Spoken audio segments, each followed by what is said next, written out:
Hello, this is your question for in June 2022 paper from edexcel, the mechanics one. So you have an uniform rod AB, has mass m, length to a, particle of mass to m is attached to the rod at point C, so it's this one. They give you the distance AC. AC is 1.5a and the whole length is 2a. The rod rests with its end A on rough horizontal ground, so here. Rod is held in equilibrium at an angle theta to the ground with a light string that is attached to the end B. So here we have string, and the string is perpendicular to the rod here. And we have to explain when the frictional force acting on the rod at A acts horizontally to the right. So the first thing you should do with these questions is always to draw all the forces that are acting. So in B, for example, we have a tension acting on the rod, yeah? We have a tension here.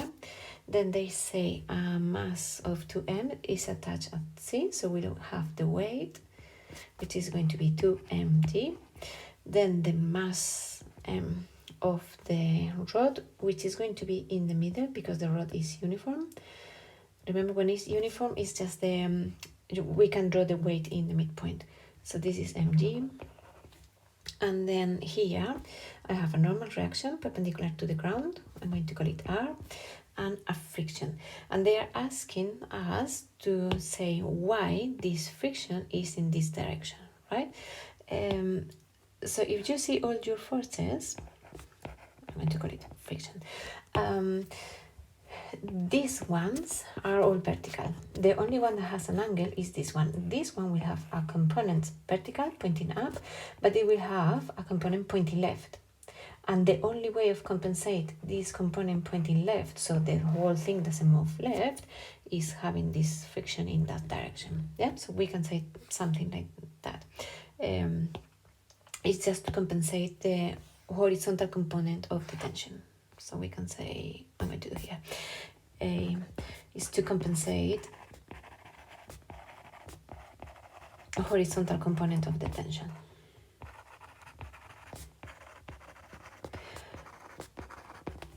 Okay, so this is probably enough of the tension.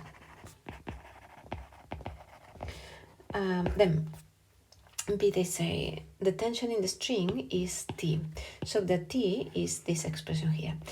Remember when a bar or a rod or a plank, all the questions where we are going to apply moments is in equilibrium, we can apply to different things. So equilibrium will mean that the sum of forces or the resultant force is going to be 0 in any direction, and the resultant moment about any point is going to be 0. We can use either, and some questions we will need to use a combination of more than one. It is worth it to take a minute to think if one or the other will be helpful for us, because the question can be super quick and super easy, choosing the right thing to apply. And you will get the same answer applying all the things, but maybe it takes longer. So in this case, I need to find this tension. I don't know this normal reaction and I don't know this friction, but I know that if I apply moments about A, these two forces are not going to give me moment because the perpendicular distance to the point is 0. So, and I'm going to have an equation where I have T, that's precisely what I want. So this is what I'm going to do, apply moments about A, because it's quite straightforward.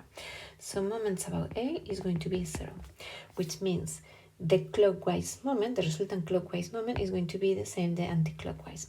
So about A, this force is giving me a clockwise moment, the same than this one. So both these two are giving me clockwise moment, while this one here is giving me an anti-clockwise moment.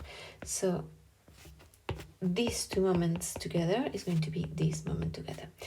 This moment is going to be the force and then times by the perpendicular distance. This is the line of the force, so perpendicular distance from the point to the line of the force. So I'm talking about this perpendicular distance. This perpendicular distance, if you see this right angle triangle, this bit is A, because the whole rod is to A, so this is A, and this is adjacent to the angle, so this is going to be A cos theta. So A cos theta. And this one, the other force, this one, this is the line of the force, and my perpendicular distance goes, let's say, from here to here. If you see this right angle triangle, this is going to be the adjacent again, so cos, and this length is 1.5a, they tell us. Yeah, so this is going to be 1.5a cos theta.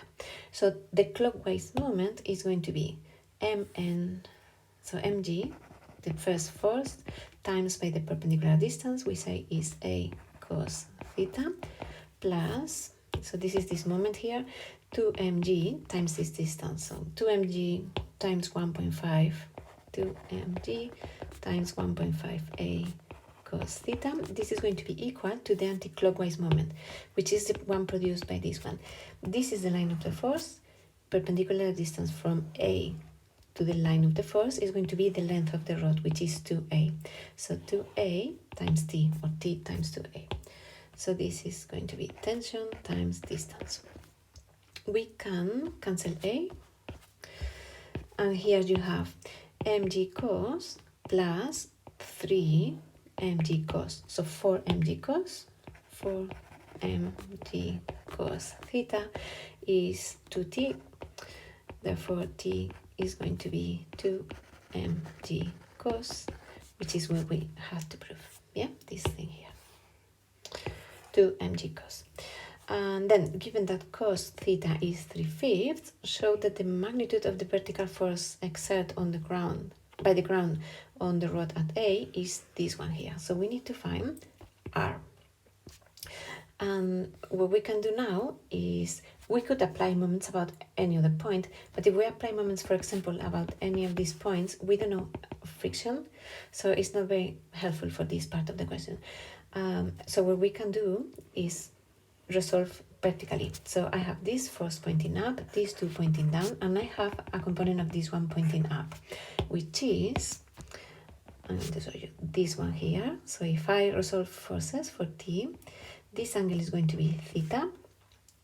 So that component of the force is going to be, I'm going to remove this, t cos theta, because it's the adjacent to the angle, and just checking at this triangle. Yeah, so this is t, this is theta, so this is going to be t cos, and my horizontal component, because we are going to use it in a minute, is going to be t sine theta. And yeah, so t has two components, the vertical and the horizontal.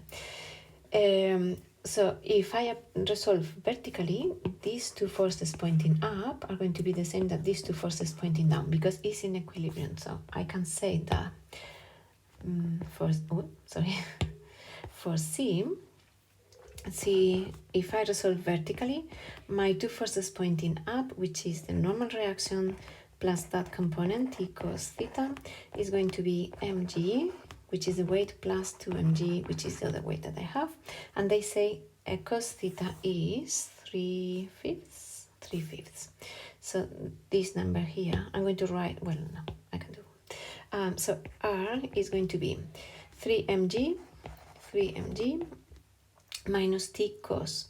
But t is this value here. So I have t is 2mg cos theta, so 3/5 square.